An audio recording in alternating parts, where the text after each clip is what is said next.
Taste the Daily.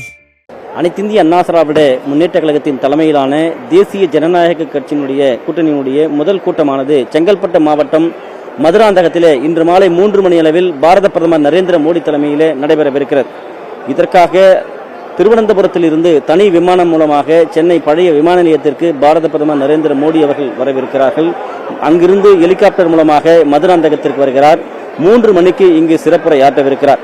அனைத்திந்திய அண்ணா திராவிட முன்னேற்ற கழகத்துடைய பொதுச் செயலாளர், சட்டமன்ற எதிர்க்கட்சித் தலைவர், முன்னாள் முதலமைச்சர் புரட்சித் தமிழர் எடப்பாடி கே பழனிசாமி அவர்களும் இங்கே சிறப்புரை ஆற்றவிருக்கிறார்கள். அதே போன்று அனைத்திந்திய அண்ணா திராவிட முன்னேற்ற கழகத்தின் தலைமையிலான தேசிய ஜனநாயக கட்சியில் இடம்பெற்றிருக்கக்கூடிய கூட்டணி கட்சிகளாக இருக்கக்கூடிய பாமக தலைவர் மருத்துவர் அன்புமணி ராமதாஸ், அதே போன்று அமமுக பொதுச் செயலாளர் டிடிவி தினகரன், தமிழ் மாநில காங்கிரஸ் கட்சியைச் சேர்ந்த ஜி.கே. வாசன், அதே போன்று ஜனநாயக மக்கள் கட்சியைச் சேர்ந்த வாரி வேந்தர், அதே போன்று தமிழக மக்கள் முன்னேற்ற கழகத்தைச் சேர்ந்த ஜான் பாண்டியன், புரட்சி பாரதம் கட்சியைச் சேர்ந்த பூவை ஜெகன்மூர்த்தி, ஃபார்வர்ட் பிளாக் கட்சியைச் சேர்ந்த திருமாரஞ்சி, அதே போன்று உழவர் உழைப்பாளர் கட்சியைச் சேர்ந்த மணிகண்டன், இப்படி ஏராளமான கூட்டணி கட்சியைச் சேர்ந்தவர்கள் இன்றைக்கு இந்த மேடையிலே ஏறவிருக்கிறார்கள். குறிப்பாக அனைத்திந்திய அண்ணா திராவிட முன்னேற்ற கழகத்தின் தலைமையிலாக இருக்கக்கூடிய கூட்டணி கட்சி தலைவர்கள் அனைவருமே இந்த சிறப்புரை ஆற்ற இருப்பது குறிப்பிடத்தக்கது. இதற்காக மதுராந்தகம் பகுதியிலே பிரம்மாண்டமான ஒரு பொதுக்கூட்ட மேடை பந்தல் அமைக்கப்பட்டிருக்கிறது. ஏறக்குறைய 5 லட்சம் மக்கள் இந்த ஜனநாயக கூட்டணியுடைய தேசிய ஜனநாயக கூட்டணியுடைய இந்த மாபெரும் பொதுக்கூட்டத்திலே பங்கேற்க இருக்கிறார்கள். வரக்கூடியவர்களுக்கு ஒவ்வொரு பகுதியிலும் இருந்து வரக்கூடியவர்களுக்கு பேருந்துகளாக இருக்கட்டும், மகிழுந்து கார்களாக இருக்கட்டும், இருசக்கர வாகனங்களாக இருக்கட்டும், அவர்கள் எந்தெந்த பகுதியில் நிறுத்த வேண்டும் என்று ஏற்கனவே அறிவுறுத்தப்பட்டிருக்கிறது. அதே போன்று குறிப்பாக தேசிய நெடுஞ்சாலையாக சென்னையில் இருந்து திருச்சி, மதுரை, திருநெல்வேலி, தூத்துக்குடி போகக்கூடிய மிக பிரதான சாலையாக இருக்கிறது. இந்த சாலையை பயன்படுத்தாமல் வேறு எப்படி இந்த வாகனங்கள் கடந்து செல்லலாம் இந்த குறிப்பிட்ட நேரத்தில் என்பதை ஏற்கனவே அறிவுறுத்தப்பட்டிருக்கிறது. குறிப்பாக இந்த பகுதியில் ட்ரோன் பறக்க ஏற்கனவே தடை விதிக்கப்பட்டிருக்கிறது. அதோடு இங்கு 7 அடுக்கு போலீஸ் பாதுகாப்பு போடப்பட்டிருக்கிறது. உள்ளே வரக்கூடியவர்கள், குறிப்பாக மேடைக்கு அருகாமையில் இருக்கக்கூடியவர்களுக்கு அடையாள அட்டைகள், குறிப்பாக ஊடகத்துறையை சார்ந்தவர்களாக இருக்கட்டும், விஐபி என்று சொல்லக்கூடிய முக்கிய பிரமுகர்களாக இருக்கட்டும், அவர்களுக்கு அடையாள அட்டைகள் வழங்கப்பட்டிருக்கிறது. அந்த அடையாள அட்டைகள் கொண்டு வருவர் மட்டுமே அந்த குறிப்பிட்ட இடத்திற்கு அனுமதி அளிக்கப்படுகிறது. குறிப்பாக அவர் கொண்டு வருகிற உடைமைகள், அதே போன்று அவர்கள் முழுமையாக சோதனைக்கு பிறகு இங்கு அனுமதிக்கப்படுகிறார்கள். குறிப்பாக இங்கு வரக்கூடிய அனைத்து நிர்வாகிகளுக்கும் இருக்கைகள் அமைக்கப்பட்டிருக்கிறது. ஏற்கனவே வெயில் காலம் என்பதால் இந்த பகுதியில் வரக்கூடியவர்கள் வெயிலில் அமராத வண்ணம் மேற்கூரையோடு கூடிய அந்த பொதுக்கூட்ட மேடையானது அமைக்கப்பட்டிருக்கிறது. ஒவ்வொருவருக்கும் இருப்பதற்கான இருக்கை அமைக்கப்பட்டிருக்கிறது. அவர்கள் குடிப்பதற்கு நீர், அதே போன்று கழிப்பறைகள், தீயணைப்பு அவசர காலத்தில் ஏற்படக்கூடிய நிகழ்வுகளுக்கு தீயணைப்பு வாகனங்கள், அதே போன்று ஆம்புலன்ஸ் போன்ற அத்தியாவசிய வாகனங்கள் இங்கே நிறுத்தி வைக்கப்பட்டிருக்கிறது. குறிப்பாக ஏராளமான மகளிர், இளைஞர்கள், அதே போன்று பொதுமக்கள் என அனைத்திந்திய அண்ணா திராவிட முன்னேற்ற கழகத்தினுடைய தொண்டர்கள், பாஜக தொண்டர்கள், கூட்டணி கட்சியில் இருக்கக்கூடிய பாமக, அதே போல அமமுக உள்ளிட்ட கூட்டணி கட்சிகளைச் சேர்ந்த ஏராளமான நிர்வாகிகள் இங்கே வருகை தந்து கொண்டிருக்கிறார்கள். 2026 சட்டமன்ற தேர்தல் என்பது அனைத்திந்திய அண்ணா திராவிட முன்னேற்ற கழகத்தின் தலைமையிலான தேசிய ஜனநாயக கூட்டணியுடைய ஆட்சி தமிழகத்திலே மலர வேண்டும்.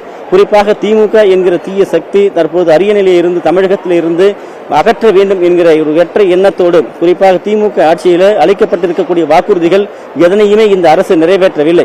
மக்களை வஞ்சிக்கக்கூடிய அரசாக இருப்பதாக மக்கள் பல்வேறு போராட்டங்களை தமிழகம் முழுவதும் முன்னெடுத்திருக்கிறார்கள். இந்த போராட்டத்தினுடைய முன்னெடுப்பாக இந்த மாபெரும் பிரம்மாண்டமான பொதுக்கூட்டம் என்பது மதுராந்தகமே சம்பவிக்க விதமாக இந்த பொதுக்கூட்டம் இன்றைக்கு அமைந்திருக்கிறது. வரக்கூடிய பொதுமக்களுக்கு இங்கு மேடைகள் அமர்வதற்கான இருக்கைகள் அமைக்கப்பட்டிருப்பது குறிப்பிடத்தக்கது. குறிப்பாக இந்த பகுதியில் இருந்து வரக்கூடிய பொதுமக்கள் ஏராளமானவர்களுக்கு இங்கு வரக்கூடிய சிறப்பு வழிகள் ஆங்காங்கே அமைக்கப்பட்டிருக்கிறது. அந்த வழியிலே அவர்களுக்கு ஏற்கனவே ஏற்படுத்தப்பட்டிருக்கக்கூடிய அந்த இருக்கையில் அமர்வதற்கான ஏற்பாடுகள் செய்யப்பட்டிருக்கிறது. திமுக ஆட்சியில் கொடுக்கப்பட்ட எந்த வாக்குறுதியும் நிறைவேற்றாத காரணத்தால் இன்றைக்கு தமிழகம் ஒட்டுமொத்த போராட்ட களமாக மாறி இருக்கிறது. குறிப்பாக கறிக்கோய் வளர்க்கக்கூடிய அந்த மக்களிலிருந்து, விவசாயம் செய்யக்கூடிய விவசாயிகளிலிருந்து, பன்னீர் கரும்பு விளைவிக்கக்கூடியவர்கள், உப்பள தொழிலாளர்கள், நெசவாளர்கள், அதே போன்று கட்டிட தொழிலாளர்கள், இன்னும் சொல்ல போனால் பகுதி நேர ஆசிரியர்கள், அதே போன்று தொடக்க கல்வி ஆசிரியர்கள், இடைநிலை ஆசிரியர்கள், பல்கலைக்கழகங்களிலே கல்லூரிகளிலே பணியாற்றக்கூடிய பேராசிரியர்கள், சத்துணவு ஊழியர்கள், துப்புரவு பணியாளர்கள் என ஒட்டுமொத்த தமிழகமே போராட்ட களமாக மாறி இருக்கிறது. இந்த போராட்ட களமாக மாறி இருப்பதற்கான காரணம், இன்றைக்கு தமிழகத்திலே திமுக அரசு 2021 அளிக்கப்பட்ட தேர்தல் வாக்குறுதிகள் ஒன்றை கூட நிறைவேற்றவில்லை. இந்த ஒற்றை நோக்கத்திற்காக திமுக அரசு மக்களை வஞ்சித்திருக்கிறது. வஞ்சிக்கப்பட்ட திமுக அரசு உடனடியாக அரியணையிலே இருந்து அகற்ற வேண்டும் என்கிற தீவிர ஒரு எதிர்பார்ப்பு மக்கள் மத்தியிலே ஏற்பட்டிருக்கிறது. குறிப்பாக மக்களுக்கான அரசாக இது இல்லை, ஊழல் மல்கி இருக்கிறது. ஏற்கனவே அனைத்து இந்திய அண்ணா திராவிட முன்னேற்ற கழகத்தின் சார்பிலே ஆளுநரை சந்தித்து 4.5 லட்சம் கோடி ரூபாய் தமிழகத்திலே பல்வேறு துறைகளிலே ஊழல் மண்டி இருக்கிறது, ஊழல் செய்யப்பட்டிருக்கிறது, ஊழலிலே சம்பந்தப்பட்டவர்கள் மீது நடவடிக்கை எடுக்கப்பட வேண்டும் என்கிற அந்த அறிக்கையை அதிமுக பொதுச் செயலாளர் தலைமையில் அளிக்கப்பட்டிருக்கிறது. நேற்றைய தினம் சட்டமன்றத்திலே கூட கறிக்கோழி வளர்க்கக்கூடிய நபர்களுக்கு ஏற்பட்டிருக்கக்கூடிய ஊதிய உயர்வு முரண்பாடுகள் இது தொடர்பாக 10 நாட்களாக போராட்டம் நடத்தப்பட்டு வருகிறது. இது குறித்து பேசுவதற்கு கூட தமிழக சட்டமன்றத்திலே அனுமதி மறுக்கப்படுகிறது. குறிப்பாக ஒரு சிறப்பு கவன ஈர்ப்பு தீர்மானம் மக்களால் தேர்ந்தெடுக்கப்பட்டிருக்கக்கூடிய எதிர்க்கட்சி என்கிற முறையிலே எடுப்பதற்கு கூட பேசுவதற்கு கூட சபாநாயகர் தொடர்ந்து இடைவெளி ஏற்படுத்துகிறார். இதனை கண்டித்து ஒரு எதிர்க்கட்சியாக, பிரதான எதிர்க்கட்சியாக, மக்களுடைய எதிர்பார்ப்பை பெற்றிருக்கக்கூடிய கட்சியாக அதிமுக பொதுச் செயலாளர் நேற்றைய தினம் வெளிநடப்பு செய்து வாயிலே கண்டன முழக்கங்களை வைத்து இதற்கு உரிய நடவடிக்கை எடுக்கப்பட வேண்டும், முதலமைச்சரே இது பற்றி தெரியாது என்று கூறுவது ஏற்புடையதல்ல, ஒரு போராட்டம் நடத்துகிற போது சம்பந்தப்பட்ட காவல் நிலையம், உளவுத்துறை இவையெல்லாம் அறிக்கையாக அரசுக்கு கொடுக்கும். அப்படி 10 நாட்களாக நடத்தி வரக்கூடிய போராட்டத்தினுடைய பின்னணி என்ன என்பதை கூட இந்த அரசு தெரியாமல் இருக்கிறது. ஏற்கனவே அடிப்படை கிராமங்களில் இருக்கக்கூடிய ஊரக வேலைவாய்ப்பு திட்டத்தின் கீழ் 100 நாள் வேலைவாய்ப்பு திட்டத்தை 150 நாளாக உயர்த்தி தருவோம் என்று தெரிவித்தார்கள். இந்த ஆட்சி முடிய போகிறது, இன்னும் கூட அந்த கோரிக்கையை நிறைவேற்றவில்லை. அதிமுக மத்திய அரசிடம் வலியுறுத்தி 125 நாட்களாக உயர்த்தி இருக்கிறது. திமுக அறிவித்த வாக்குறுதியை நிறைவேற்றவில்லை. எதிர்வரும் சட்டமன்ற தேர்தலில் அனைத்து இந்திய அண்ணா திராவிட முன்னேற்ற கழகம் ஆட்சி அமைந்தால் உடனடியாக இந்த 150 நாள் வேலை திட்டம் உயர்த்தப்படும் என்ற அறிவிப்பையும் அதிமுக பொதுச் செயலாளர் அவர்கள் ஏற்கனவே முதல் அறிக்கையாக, முதல் தேர்தல் வாக்குறுதியாக அறிவித்திருக்கிறார். அதே போன்று 2000 ரூபாய் அனைத்து பெண்களுக்கு வழங்கப்படும் என்று அறிவித்திருக்கிறார். 25,000 ரூபாய் மானியத்தில் 5 லட்சம் பெண்களுக்கு மானிய ஸ்கூட்டர் வழங்கப்படும் என்று அறிவித்திருக்கிறார். அதே போன்று பெண்களுக்கு போன்று ஆண்களுக்கும் இலவச பேருந்து திட்டம் செயல்படுத்தப்படும் என்று தெரிவிக்கப்பட்டிருக்கிறது. இப்படி மக்களுக்கான ஒரு திட்டத்தை 5 திட்டங்களை முதல் கட்டமாக அனைத்து இந்திய அண்ணா திராவிட முன்னேற்ற கழகத்துடைய பொதுச் செயலாளர் புரட்சித் தமிழர் எடப்பாடி கே பழனிசாமி அவர்கள் தேர்தல் வாக்குறுதியாக, முதல் வாக்குறுதியாக அறிவித்திருக்கிறார். தேர்தல் களத்திலே இன்றைக்கு அனைத்து இந்திய அண்ணா திராவிட முன்னேற்ற கழகம் எப்பொழுதுமே தேர்தல் என்று வந்தால் அதிமுக நிறுவன தலைவர் புரட்சித் தலைவர் டாக்டர் எம்ஜிஆர் ஆக இருக்கட்டும், புரட்சித் தலைவி மக்கள் மனங்களில் நீங்காத இடத்தை பிடித்திருக்கக்கூடிய அம்மாவாக இருக்கட்டும், புரட்சித் தமிழர் எடப்பாடி கே பழனிசாமியாக இருக்கட்டும், தேர்தல் களம் என்றால் அது மக்கள் செல்வாக்கோடு அனைத்து இந்திய அண்ணா திராவிட முன்னேற்ற கழகம் தான் தேர்தல் களத்திலே முதலில் நிற்கும். அதனுடைய அடிப்படையிலே இன்றைக்கு தமிழகம் முழுவதும் ஏறக்குறைய 185 சட்டமன்ற தொகுதிகளிலே மக்களை காப்போம், தமிழகத்தை மீட்போம் என்கிற எழுச்சி பயணத்தை முன்னெடுத்து பல கோடி மக்களை, பல லட்சக்கணக்கான மக்களை ஒவ்வொரு சட்டமன்ற தொகுதியிலும் சந்தித்திருக்கிறார்.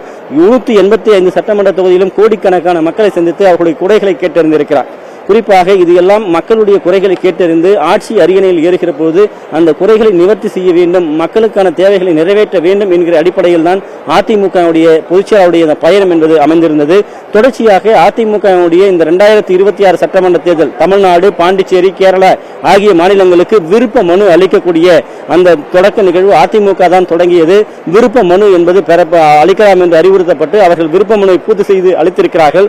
விருப்ப மனு அளித்திருக்கக்கூடிய 3 மாநிலங்களை சேர்ந்த நிர்வாகிகளுக்கு நேர்காணலானது நடத்தி முடிக்கப்பட்டிருக்கிறது. ஏறக்குறைய 10,147 பேர் விருப்ப மனு அளித்திருக்கிறார்கள். விருப்ப மனு அளித்த அனைவருக்குமே நேர்காணல் நடத்தி முடிக்கப்பட்டிருக்கிறது.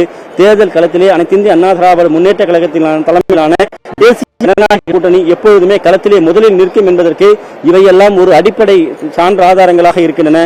இந்த அடிப்படை சான்று ஆதாரங்களை மெய்ப்பிக்கும் வகையிலே இந்த பிரம்மாண்டமான பொதுக்கூட்டம் என்பது அனைத்து இந்திய அண்ணா திராவிட முன்னேற்ற கழகத்தின் தலைமையில தேசிய ஜனநாயக கட்சியில் இடம்பெற்றிருக்கக்கூடிய கூட்டணியில் இடம்பெற்றிருக்கக்கூடிய அனைத்து கட்சிகளும் இன்றைக்கு செங்கல்பட்டு மாவட்ட மதுராந்தகத்தில் பாரத பிரதமர் நரேந்திர மோடி தலைமையில இன்றைக்கு இந்த எழுச்சி பொதுக்கூட்டத்திலே பங்கேற்று அனைவரும் ஒரே கூட்டத்தை அலங்கரிக்கவிருக்கிறார்கள்.